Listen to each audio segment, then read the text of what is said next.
आणि आता गणेशोत्सवासंदर्भातली एक बातमी. बदलापूरच्या शिरगाव परिसरातील पाटील कुटुंबियांनी आपल्या घरगुती बाप्पासमोर वानखे स्टेडियमचा देखावा साकारलाय. मराठी माणसाचा अपमान झाल्यानंतर 1973 साली तत्कालीन अर्थमंत्री शेषराव वानखेडे यांनी हे स्टेडियम बांधलं होतं आणि त्याचाच अभिमान असल्यानं हे स्टेडियम उभारण्यात आल्याचं जयदेव पाटील यांनी सांगितलं.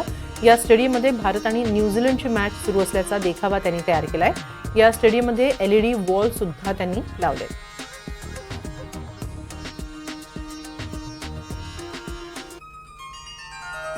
संकल्पना अशी स्टेडियम उभारण्यामागे वानखेडे स्टेडियम आपण जो उभारलेला आहे की त्यावेळेस 1974 साली अर्थमंत्री होते शेषराव वानखेडे यांना चॅरिटी मॅच खेळवायची होती. त्यावेळेस ते विजय मर्चंट यांच्याकडे गेलेले होते ब्रॅबॉन स्टेडियमवरती त्यांना मॅच खेळवायची होती.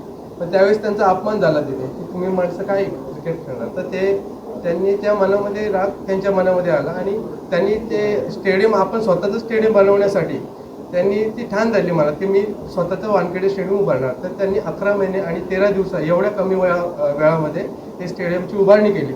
आणि आता आपण बघत आहात की तिथे भरपूर इंटरनॅशनल मॅचेस होत असतात.